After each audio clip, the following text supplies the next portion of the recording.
उर्दू गज़लको नयाँ पुस्ताका अत्यन्तै सुंदर यशस्वी नाम शहर महमूद। शेर महमूद साहब को मैं स्वागत करूंगा, हार्दिक स्वागत है। प्लीज़ आप तशरीफ़ ले आएँ और अपने कलाम से नवाजें। बहुत बहुत आपको तहे दिल से स्वागत है।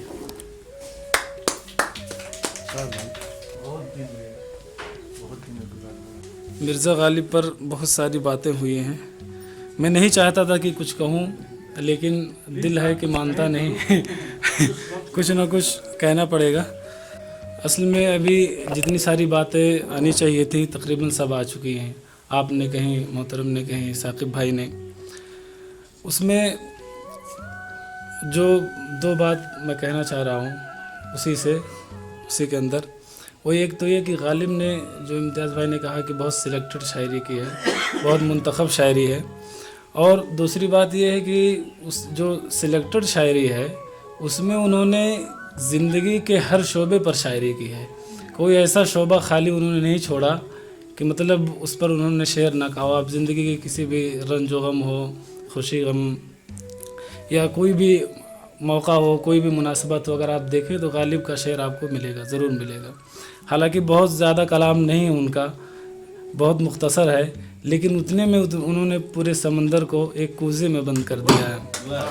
और दूसरी बात यह कि जो गालिब के ताल्लुक़ से इम्तियाज़ भाई ने शेर पेश किया है, इन्होंने जो ख्याल पेश किया अपनी जगह पर सही है, दुरुस्त है। बहुत सारे उलमा ने भी इसकी तरदीद की, कहा कि गालिब ने इस तरह की बात की है जन्नत के हवाले से कि हमको मालूम है जन्नत की हकीकत, लेकिन दिल के खुश करने को गालिब ये ख्याल अच्छा है। लेकिन इसमें एक मुस्बत पहलू भी है। मनफी माना तो सबने बयान किया है, मुस्बत पहलू में बयान करता हूँ कि गालिब ने यहाँ अगर आप देखें तो इनकार भी नहीं किया जन्नत का।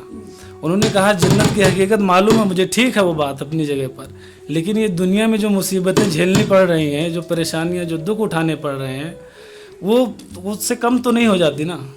उसकी हकीकत ठीक है, खुश करने वाली बात तो है, ठीक है, लेकिन अभी जो ज़िंदगी में जो परेशानियां हम झेल रहे हैं वो तो कम नहीं होने वाली ना, वो सोचकर जन्नत। तो हमको मालूम है जन्नत की हकीकत, लेकिन दिल के खुश करने को गालिब ये ख्याल अच्छा है। तो मैं चाह रहा था कि गालिब ही की ज़मीन में एक गज़ल मैंने कही थी, तो इस मुनासिबत से वो गज़ल अगर पेश कर दी जाए तो मेरे ख्याल से ज़्यादा बेहतर होगी। बहरहाल मैं तब तक दूसरी एक छोटी सी गज़ल पेश कर दे रहा हूँ जब तक मैं इसे तलाश कर रहा हूँ। तलाश भी करें जो गज़ल याद हो जी, तो उर्दू ही पर गज़ल कही है। मैं चाह रहा था कि थोड़ा सा इसको तरन्नुम से पेश करूँ।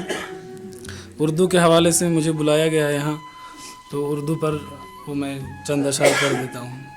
करो तो करो यार उर्दू ज़बान में,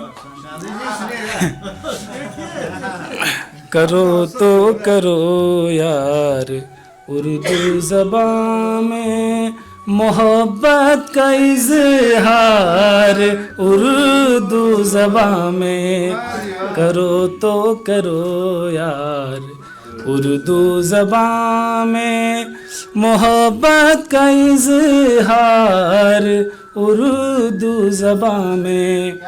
और नहीं भूल सकता हलावत कभी वो, हलावत मिठास, नहीं भूल सकता हलावत कभी वो, मिला हो जिसे प्यार उर्दू ज़बान में। नहीं भूल सकता हलावत कभी वो, मिला हो जिसे प्यार उर्दू ज़बान में। और किसी और ज़बान में मयस्सर नहीं है, किसी और ज़बान में मयस्सर नहीं है जिस तरह अशआर उर्दू ज़बान में।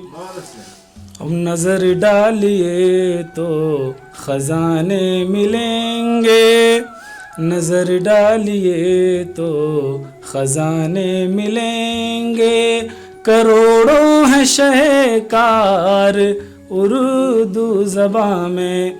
और ये मक्ता नज़र कर रहा हूँ इम्तियाज़ भाई के नाम कि सहर हमसे दीवाने नेपाल में भी शहर हमसे दीवाने, नेपाल में भी सजाते हैं दरबार उर्दू ज़बान में। शहर हमसे दीवाने, नेपाल में भी सजाते हैं दरबार उर्दू ज़बान में। तो मतलब पेश कर रहा हूँ कि मेरी तकदीर में है उनसे जुदा हो जाना, मेरी तकदीर में है उनसे जुदा हो जाना, रोते रोते गमे फ़ुरक़त में फ़ना हो जाना। और मेरी हालत पे न तुम खाओ तरस रहने दो, मेरी हालत पे न तुम खाओ तरस रहने दो, मुझको आता है मोहब्बत में फ़ना हो जाना। मेरी हालत पे न तुम खाओ तरस रहने दो, मुझको आता है मोहब्बत में फ़ना हो जाना। और तुम ना आते तो किसी तौर नहीं मुमकिन था, तुम ना आते तो किसी तौर नहीं मुमकिन था, मेरे बीमारे दिलो जान की दवा हो जाना।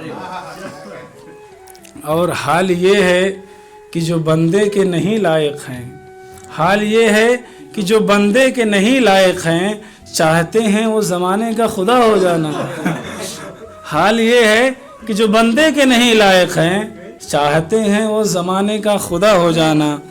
और कम क़यामत से नहीं, कम क़यामत से किसी तरह नहीं मेरे लिए, कम क़यामत से किसी तरह नहीं मेरे लिए, एक लम्हे के लिए उससे जुदा हो जाना।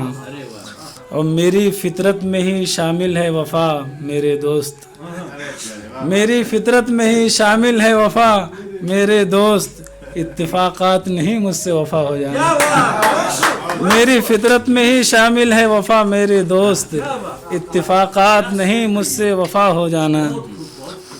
और मक़ता है कि तलख़ियाँ देखो न दर आए कहीं रिश्तों में, तलख़ियाँ देखो न दर आए कहीं रिश्तों में, दूर से मिलना शहर मिलके जुदा हो जाना। बहुत बहुत शुक्रिया।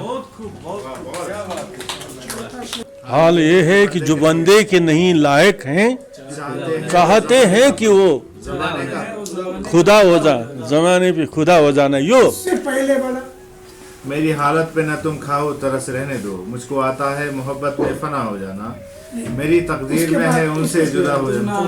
उससे पहले हुए इश्क़त कतरा है दुनिया में फना हो जाना। तो नहीं मुमकिन था मेरे गालिब साहब का तो वही शेर है। मुमकिन में था क्यों जोड़ा?